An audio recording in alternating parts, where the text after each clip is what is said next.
Thanks, Kalina. And we turn now to the unprecedented moment in American history. A Manhattan grand jury voted to indict former President Donald Trump. Sources say he could make his first public court appearance in Manhattan next week. Overnight, there was heavy security and a handful of protesters outside the Manhattan District Attorney's office after this indictment came down.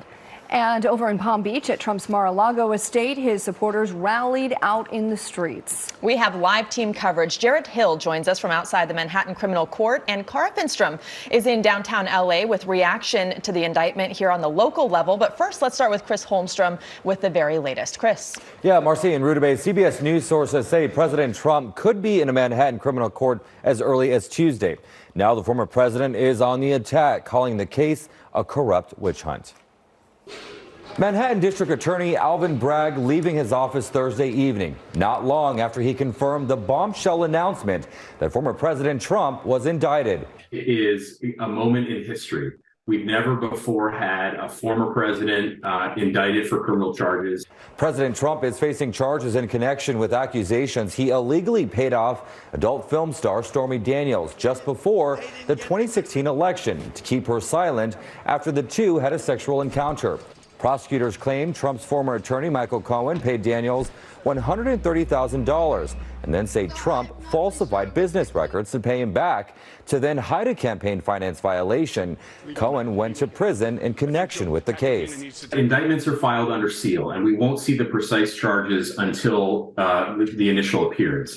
Trump released a statement blasting the Manhattan DA and Democrats, saying in part, the Democrats have lied, cheated, and stolen in their obsession with trying to get Trump. But now they've done the unthinkable, indicting a completely innocent person in an act of blatant election interference. Never before in our nation's history has this been done. I think the unprecedented indictment of a former president of the United States on a campaign finance issue is an outrage. Another possible rival in the upcoming presidential race, Republican Florida Governor Ron DeSantis, also defended Trump, saying the legal system was being weaponized to advance a political agenda. One of Trump's former White House attorneys has a different perspective. I don't really actually see any indication that, and I haven't heard of any evidence that would suggest that, Bragg is doing this to interfere with the election. I don't think Donald Trump wants attention this way, but you'll see the president being defiant, I think, and pushing back harder than you've ever seen before. Viewers and people in America, I think, are asking right now, what's changed? What's changed in the 6 years? This case has been lingering for 6 years. And the former president is also under investigation for election meddling in Georgia. Also, a special prosecutor is looking into whether Trump incited the insurrection that took place on January 6th, 2021. So definitely a lot more to come for this. And that is a good point. It's been years in the making, but now to see it finally come down, it's still kind of shocking and surprising for a lot of people. For sure. A lot of reaction. All right, Chris, thank you. And as we said, Manhattan authorities are prepared for unrest. The former president had called for his supporters to protest if he was indicted. And KCAL News reporter Jared Hill is live outside of the courthouse in Manhattan. And Jared, what are you seeing there in terms of increased security? Have there been any demonstrations? So it's kind of interesting, guys, because we've been here last week when there was the initial thought that potentially this indictment could come down. We saw NYPD putting up some barricades around the courthouse and really around this area. Those have largely stayed in place.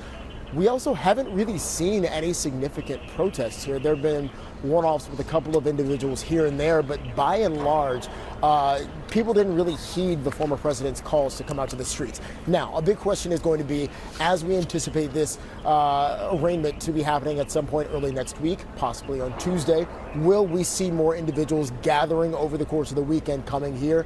That's yet to be seen, but right now, it's honestly pretty quiet. Yeah, well, he's certainly been calling for that. Can we expect him to be booked and arraigned like an average person, anyone who's not a former president? Is he going to face the usual process for people charged with crimes like mugshots and handcuffs?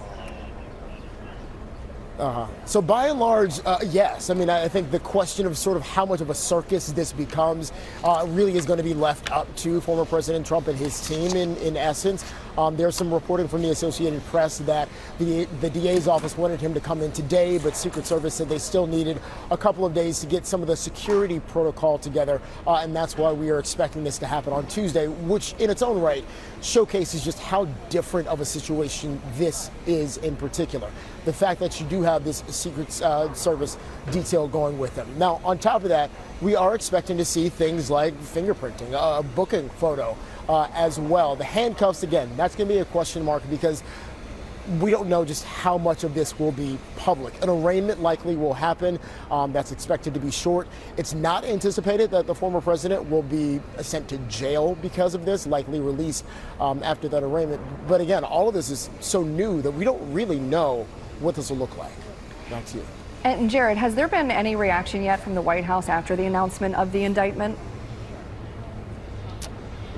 No, and this White House in particular has sort of tried to stay away as much as possible from the legal proceedings around former President Trump in particular, so as not to seem as though there is some collusion between the Biden White House and the legal system at this point. This, again, is not a federal investigation here. This one was a state investigation based out of New York.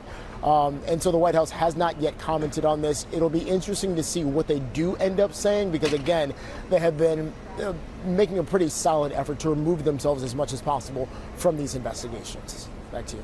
All right, Jared Hill reporting live from New York for us. Thank you so much. And the reaction from Southern Californians ranges from outrage to celebration. KCAL News reporter Cara Finstrom is live in downtown LA this morning with that part of the story. Cara.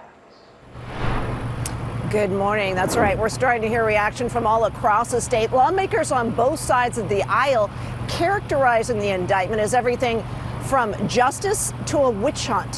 Here's what we heard from Representative Adam Schiff, a Democrat. This is another traumatic chapter in our history. Obviously, very unusual, very unprecedented that a president would be charged with a crime.